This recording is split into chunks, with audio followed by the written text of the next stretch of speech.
주후 64년은 초대 그리스도인들에게 잊을 수 없는 해였어요. 정확하게 말하면 주후 64년 7월 19일 로마에 대화재 사건이 일어납니다. 로마 거의 시 전역에 영향을 줄 만큼 큰 화재였어요. 그런데 이 화재가 진압된 후에 여기저기 폐허의 잿더미가 로마 시민들의 마음을 황폐하게 했는데 악성 루머가 소리 없이 퍼져나가는 겁니다. 어떤 루머였는가? 그 당시 로마 제국의 황제였던 네로가 술에 취해서 자신의 시흥을 돋구기 위해 불을 질렀다는 거예요. 이 소문이 소리 없이 퍼져나가는 거예요. 네로는 이 소문을 잠잠케 하기 위해서 백방으로 노력했으나 소용이 없었습니다. 그래서 희생양을 찾게 된 거예요. 그리고 그 희생양이 바로 초대 그리스도인들이었던 거예요. 곧이어 그리스도인들에게 체포명령이 내려지게 되었고 여기저기서 피 비린내 나는 처형이 이어지게 됩니다. 살아남은 그리스도인들은 카타콤이라는 지하 동굴로 숨어들기 시작했고 많은 그리스도인들이 로마를 떠나서 목숨을 보존하기 위해 도망을 친 거예요. 특히 소아시아 전역에 흩어져서 생활을 하게 된 거예요. 베드로 전후서는 바로 이러한 시대를 배경으로 합니다. 베드로전서 4장 12절 말씀은 이 시대적 배경을 잘 전달해 주는 말씀이기도 합니다. 사랑하는 자들아, 너희를 시련하려고 오는 불시험을 이상한 일 당하는 것 같이 이상히 여기지 말고 오직 너희가 그리스도의 고난에 참여하는 것으로 즐거워하라. 불시험을 당하는 것을 이상한 일로 여기지 말라는 거예요. 오히려 그리스도의 고난에 참여하는 것으로 즐거워하라는 겁니다. 베드로전서 1장 1절은 이 편지의 발신자와 수신자가 누구인지를 분명히 말하고 있습니다. 예수 그리스도의 사도 베드로는 본도, 갈라디아, 갑바도기아, 아시아와 비두니아에 흩어진 나그네, 신앙의 박해로 인해서 흩어져 살아가고 있는 수많은 그리스도인들을 격려하기 위해서 그리고 위로와 소망을 주기 위해서 이 서신이 쓰여지게 된 것입니다. 베드로전서의 주제는 희망입니다. 이런 어두운 시대, 고난의 시대 속에서도 희망을 가지고 살아야 된다는 거예요. 우리가 경험하는 고난에도 불구하고 교회는 희망의 공동체가 되어야 하며 그리하여 절망 속에 있는 이웃들에게 희망이 되어 주어야 한다는 것입니다. 사도 베드로가 이 편지를 쓰던 1세기와 오늘 우리가 살아가고 있는 21세기는 2000년이라는 시대적인 간극이 있습니다. 그러나 분명한 것은 오늘 우리에게도 희망이 필요합니다. 우리의 희망을 위협하는 전 세계적인 테러, 나라와 나라 사이의 전쟁과 대립, 민족 내부의 이데올로기와 세대 간의 갈등, 그리고 기독교에 대한 세상의 조롱과 박해, 심지어 우리나라에서는 정치적인 갈등, 진보와 보수, 세대 간의 그런 갈등들, 또 젊은이들이 미래에 대한 희망을 잃어가는 이 시대에서 그 어느 때보다도 우리들에게도 희망이 필요한 줄로 믿습니다. 그렇다면 우리가 여전히 이런 절망적인 세상에서 희망을 갖고 살아가야 할 이유가 무엇인가? 오늘 사도 베드로는 우리에게 본문을 통해서 세 가지를 강조하고 있는 거예요. 첫째는 부활하신 주님의 함께 하심 때문입니다. 그리스도인들에게 있어서 우리가 주님을 만난 사건은 희망의 시작이라고 말할 수 있습니다. 여러분은 어떤지 모르겠습니다만 저에게 있어서 그리스도를 만난 사건은 희망의 시작이었어요. 제 인생의 희망은 그리스도를 만난, 제가 몇 살이라고 또다시 반복하지는 않겠어요. 고등학교도 못 가고 시골에서 농사를 지면서 희망이 없는 삶을 살고 있을 때 부활하신 주님과의 이 만남의 사건은 저에게 꿈을 주고 희망을 품게 해주었어요. 왜냐하면 우리를 찾아오신 그 주님은 인생 최대의 절망인 죽음을 이기고 부활하신 분이기 때문입니다. 그 부활하신 주님을 내 인생의 주님으로 영접한 순간 우리는 새 생명을 선물로 받게 되었고 그 결과로 우리는 새로운 소망, 곧 살아있는 소망을 소유하게 된 것입니다. 그것이 바로 3절의 증언입니다. 우리를 거듭나게 하사 산 소망이 있게 하시며, 주님이 우리를 찾아오시고 우리를 거듭나게 하신 이유, 우리를 향한 그 많으신 하나님 아버지의 긍휼하심 때문이라는 거예요. 소망 없이 살고 있는 인생을 불쌍히 여기신 하나님의 사랑, 그 사랑이 바로 예수 그리스도로 하여금 우리를 위해 죽으시고 부활하게 하시고 우리를 찾아오게 하셨다는 거예요. 우리가 예수 그리스도를 나의 구주와 주님으로 영접하는 순간 우리는 거듭납니다. 새롭게 태어납니다. 영적으로 다시 태어나는 거예요. 우리가 육체적으로 이 세상에 태어날 때 우리는 죄로 말미암아 절망을 안고 태어난 것입니다. 그러나 영적으로 다시 태어나는 순간 우리는 새 소망을 안고 태어난 것입니다. 사도 베드로는 이 소망이 우리가 살면서 경험하는 거짓되거나 일시적인 소망과 차별화하기 위해서 이 소망을 산 소망이라고 말한 거예요. 이 소망은 진지한 소망이며 영원한 소망, 곧 죽을 수 없는 살아있는 소망인 것입니다. 1830년대 일입니다. 영국의 한 목공소에서 일하던 젊은이가 전도를 받고 예수님을 영접하게 되었습니다. 그에게 인생에 꿈이 생기고 의욕이 생겼어요. 열심히 일을 했습니다. 10년 동안 일을 한 다음에 그는 가구 제조업을 경영하는 사장이 되었어요. 돈도 어느 정도 벌게 되었고 명예도 얻게 되었습니다. 그러던 어느 날 그가 자기 공장 뒤편에 있는 언덕에 올라 산책을 하다가 널찍한 바위를 발견하고 그 바위에 걸터 앉아 아름다운 마을의 전경을 내려다보고 있었습니다. 갑자기 그는 밀려오는 행복감을 느끼며 그가 이런 작은 행복을 누리고 있음을, 자기가 걸터 앉은 바위가 자신을 편안하게 받쳐주고 있음을 깨닫게 된 거예요. 어떤 교인이 그런 얘기를 하시더라고요. 내가 이렇게 행복해도 되는 건가? 지금 아무런 문제가 없고 행복을 누리고 있다는 거예요. 그런데 내가 이런 행복을 누릴 자격이 있는가? 이 젊은이도 이 사실을 깨닫게 된 거예요. 그리고 그 순간 자신의 인생을 떠받쳐주는 바위와 같은 존재가 바로 예수 그리스도이심을 깨닫게 된 것입니다.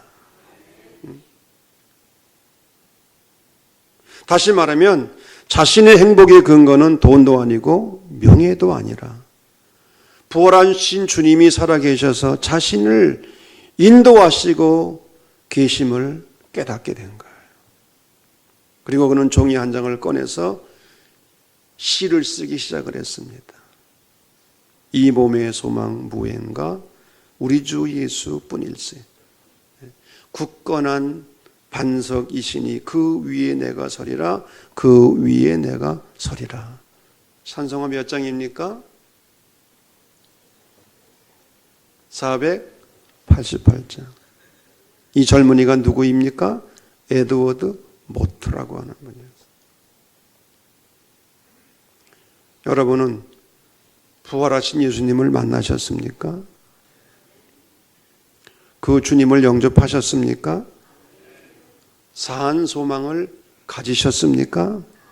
우리가 부활의 주님을 만나고 그 주님이 우리와 함께 하심을 믿는다면 우리는 흔들릴 수 없는 소망의 사람이 된 것입니다. 이제 우리로 사한 소망을 가지고 살게 하신 이유가 무엇인가? 베드로전서 3장 15절 말씀입니다.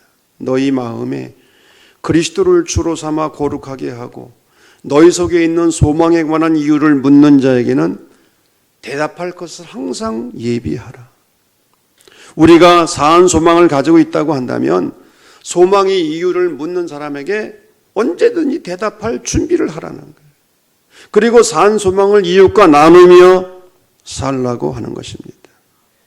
또한 우리가 이러한 사한 소망을 가지고 살아가기로 결심한다면 부활하신 주님께서 우리와 늘 함께 하실 것이라고 약속을 해주셨어요.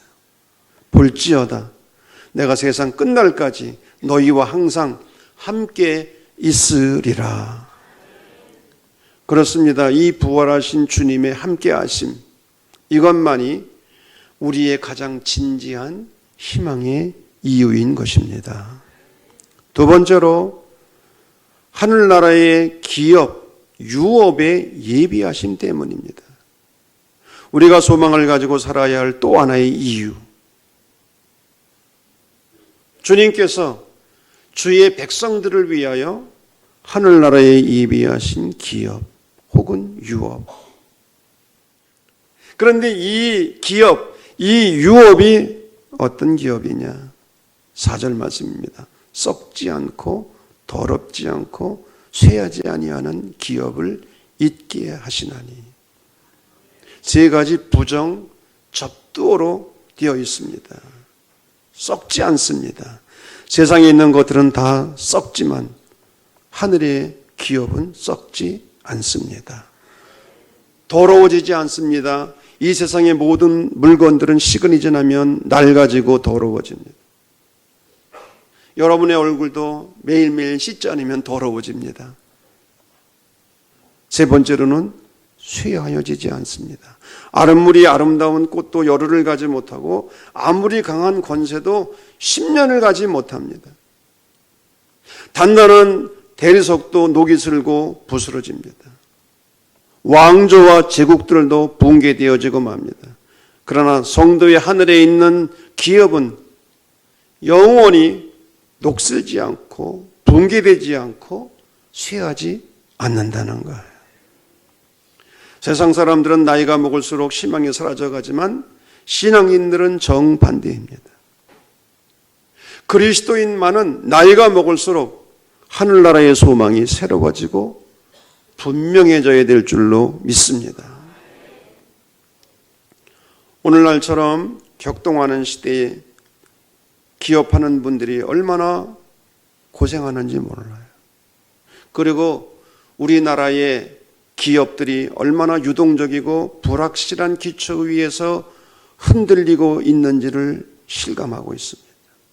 무너질 수 없다고 생각했던 기업들이 어느 한순간에 흔들리고 무너지는 것을 우리는 수없이 봅니다. 그런데 성경은 인간이 가지고 있는 모든 세속적인 희망이 그와 같다는 거예요.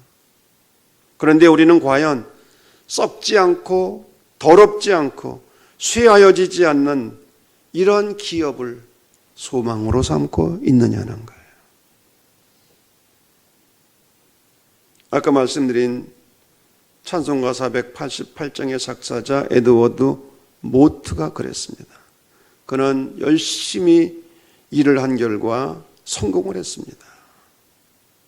그러나 그는 이 영원한 천국 소망을 이웃들에게 더 많은 기회를 가지고 전하고 싶은 열망 때문에 그의 나이 55세가 되던 해 그의 기업과 재산을 다 정리하고 그 돈으로 아름다운 예배당을 지었습니다.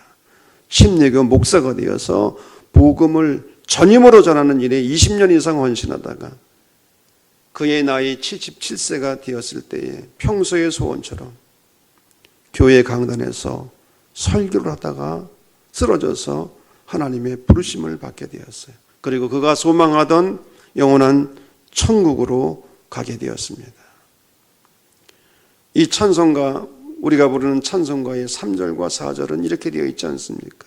세상에 믿던 모든 것 끊어질 그날 되어도, 우리가 믿던 모든 것들이 끊어질 그날이 반드시 온다는 거예요. 구주의 언약 믿사와 내 소망 더욱 크리라. 바라던 천국 올라가 하나님 전에 배울 때 구주의 의를 힘입어 어여시 앞에 서리라. 내 의가 아니에요. 예수님의 의를 힘입어서 하나님 앞에 어여시 선다는 거예요. 굳건한 반석이시니, 후렴만 한번 찬양해 보겠습니다. 굳건한 반석이시니 그 위에 내가 서리라. 그 위에 내가 서리라. 아멘. 물론 예수님이 말씀하신 하나님의 나라는 우선적으로 이 땅 위에서 세워지는 하나님의 나라, 하나님이 왕이 되셔서 하나님의 지배와 통치를 받는 나라, 그 나라는 사랑의 나라요, 정의의 나라요, 평화의 나라입니다. 뜻이 하늘에서 이루어진 것처럼 이 땅에서 하나님의 뜻이 이루어져야 돼요. 그러나 이 땅에서의 하나님의 나라만이 아니라 모든 것이 변하고 모든 것이 사라져도 변할 수 없고 사라질 수 없는 영원한 하나님의 나라, 이 소망이 있으므로 우리는 이 고난의 시대를, 불확실한 시대를 의연하게 살아가게 되는 줄로 믿습니다. 세 번째로는 하나님의 능력의 보호하심 때문이라는 거예요. 주님은 우리에게 영원한 하나님의 나라를 보장해 주시고 약속해 주셨지만 중요한 것은 그 나라에 가기까지 우리가 이 땅에서 어떻게 살아야 되느냐, 우리가 어떤 모습으로 살아가든지 그냥 내버려 두시는 분이 아니라는 거예요.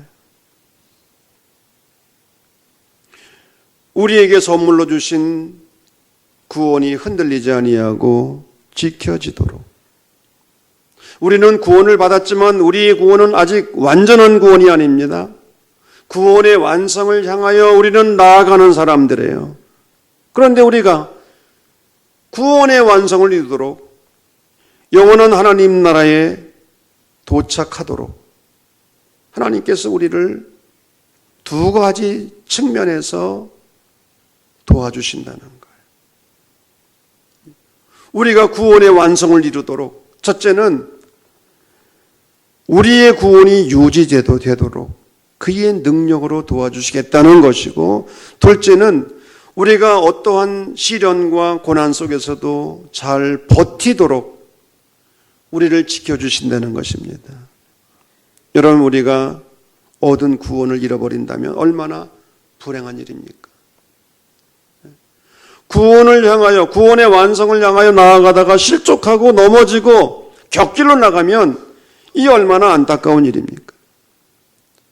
그런데 주님께서는 우리들에게 영생의 선물을 약속하시면서 그 무엇도 우리에게서 이 선물을 빼앗지 못할 것이라고 말씀해 주셨어요. 요한복음 10장 28절 말씀, 내가 너희에게 영생을 주노니 영원히 멸망치 아니할 터이요 또 저희를 내 손에서 빼앗을 자가 없느니라. 본문 5절 말씀입니다. 너희가 말세에 나타내기로 예비하신 구원을 얻기 위하여 믿음으로 말미암아 하나님의 능력으로 보호하심을 입었느니라. 이 약속을 신학적으로는 영원한 안전 혹은 성도의 견인이라고 부릅니다. 견인이라는 말은 끝까지 이끌어 주신다는 거예요. 우리가 예수 그리스도를 믿고 구원을 받았다고 한다면 구원의 완성을 이루도록 끝까지 완주하도록 우리를 이끌어 주신다는 거예요. 이것이 하나님의 은혜입니다. 하나님께서 우리의 구원의 완성을 이룰 수 있도록 이끌어 주셔야 돼요. 이것이 하나님의 은혜인 거예요. 또 하나의 하나님의 능력이 무엇입니까? 우리가 이 세상을 살아가는 동안 원치 않는 온갖 시련과 고난을 겪게 됩니다. 우리가 인간인 이상 고난을 피할 수가 없어요. 고난은 인간 때문에 조건이라고 합니다. 여러분 한평생을 살면서 고난을 피하려고 하지 마세요. 고난은 피할 수가 없는 거예요. 원치 않는 고난이 우리에게 언제든지 닥쳐올 수 있어요. 그런데 왜 하나님이 이런 고난을 당하지 않도록 미리 막아주시지 않느냐고 묻지 마세요. 고난을 안 당하도록 좀 막아주셨으면 좋겠는데 그런 질문을 하지 말아야 된다는 거예요. 왜? 그건 하나님의 비밀입니다. 고난은 신비입니다. 신비가 무엇입니까? 인간의 이성과 지식으로는 알 수 없는 거예요. 우리가 겪는 여러 가지 이유를 알 수 없는 고난들 몰라요. 아무리 신학자고 목사고 믿음이 좋다 할지라도 그건 알 수가 없습니다. 그러나 중요한 것은 우리가 인생의 장애에 이런 시련이 허용되는 이유가 무엇인가? 인격적인 연단을 위해서라고 베드로는 말합니다. 이게 고난이 주는 유익 가운데 하나죠. 마치 불을 통과한 금이 아름답게 재련되는 것처럼 여러분 재련소를 통과하지 않고서는 아름다운 금이 될 수 없고 용광로를 통과하지 않고서는 아름다운 도구가 나올 수가 없는 것처럼 시련을 통해서 하나님은 우리 인격을 빚어가신다는 거예요. 그리고 그 과정에서 우리가 좌절하지 않도록 우리를 지켜주신다는 것입니다. 우리가 세상을 살면서 고난과 시련을 당하지만 주님께서 옆에서 우리를 견인해 주시고 우리가 좌절하지 않도록 넘어지지 않도록 때로는 넘어지지만 다시 일으켜 세워주신다는 거예요. 본문 7절의 말씀입니다. 너희 믿음의 시련이 불로 연단하여도 없어질 금보다 귀하여 예수 그리스도에 나타내실 때 칭찬과 영광과 존귀를 얻게 하려 하심이라. 바로 이러한 하나님의 목적을 깨닫는 순간 우리는 시험과 시련 속에서도 기뻐할 수 있다는 거예요. 6절의 말씀입니다. 그러므로 너희가 이제 여러 가지 시험을 인하여 잠깐 근심하게 되지 않을 수 없었으나 오히려 크게 기뻐하도다. 지금은 어렵지만 결과를 보고 예측하고 기뻐한다는 것. 로마서 8장 28절 말씀 다 같이 암송하겠습니다. 시작. 하나님을 사랑하는 자, 곧 그 뜻대로 부르심을 받은 자들에게는 모든 것이 합력하여 선을 이루느니라. 어느 성도의 간증입니다. 이분은 말단 사원에서 최고의 경영인이 된 사람이에요. 이분은 우리나라가 정말 가난하고 어려웠던 시절 작은 공장이 있는 회사 하급 직원으로 출발을 합니다. 박봉을 받으면서 열악한 환경 속에서 열심히 일을 했는데 이분이 오늘의 자기가 될 수 있었던 것은 기도하는 아내 덕분이라고 고백을 했어요. 아내를 통해서 예수를 믿게 되었고, 아내를 통해서 어려움을 견디게 되었고, 아내를 통해서 섬기는 삶을 살게 되었다는 거예요. 그러면서 이런 얘기입니다. 직장에 취직한 지 얼마 되지 않아 도난 사건이 있었는데 혐의가 이 사람에게 쏠린 거예요. 새로 들어왔고 청소를 도맡아 하고 있었기 때문에 부장되는 사람에게 문처를 받은 후 당장 그만두고 싶었답니다. 그런데 그날 점심에 아내가 싸준 도시락을 열었는데 아내는 작은 쪽지를 도시락에 집어넣은 거예요. 남편이 힘들어하는 걸 알고 이런 내용을 써서 넣어준 거예요. 나는 당신이 다른 사람을 억울하게 의심하기보다 차라리 의심받는 사람이 된 것이 감사하다. 당신의 억울함은 하나님이 벗겨주실 것이고 나는 당신이 당신을 의심하는 사람들을 비판하기보다 축복하는 사람이 되기를 원한다. 그렇게 기도한다. 그리고 당신이 억울함을 느끼는 그런 어두운 직장이기에 나는 당신이 그런 직장에서 빛이 되기를 기도하고 있다. 이야, 참 정말 대단한 아내야. 이런 지혜로운 믿음의 아내들이 다 되기를 바랍니다. 그리고 성경 구절을 거기다가 써준 거예요. 베드로전서 2장 19절부터 21절까지 있는 말씀. 애매히 고난을 받아도 하나님을 생각함으로 참으면 아름다우나 죄가 있어 매를 맞고 참으면 무슨 칭찬이 있으리요. 오직 선을 행함으로 고난을 받고 참으면 이는 하나님 앞에 아름다우니라.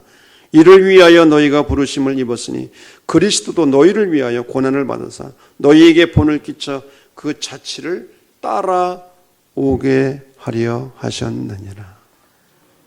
그날 저녁 그는 회사를 청소하고 나오면서 자기를 문초한 부장 책상 위에 이런 메모를 남겼다고 그래요. 저는 부장님을 원망하지 않습니다. 오히려 이런 일로 서로를 의심해야 하는 오늘의 세상이 된 것을 원망할 따름입니다.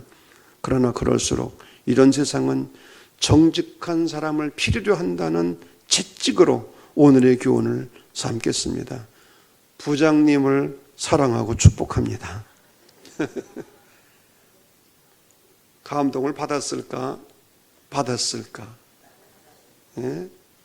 얼마 후에 그의 누명이 벗겨졌습니다. 그는 회사 모든 이들의 신뢰 속에서 승진을 계속하다가 대표이사가 되신 분이 자손이 없었는데 은퇴를 하면서 자기 회사를 이 사람에게 넘긴 거예요.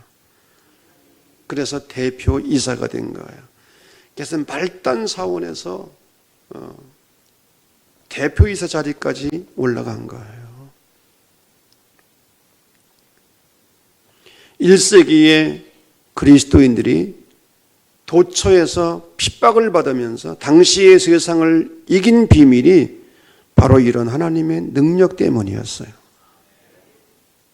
초대교회 성도들은 정치로 세상을 바꾼 것이 아닙니다.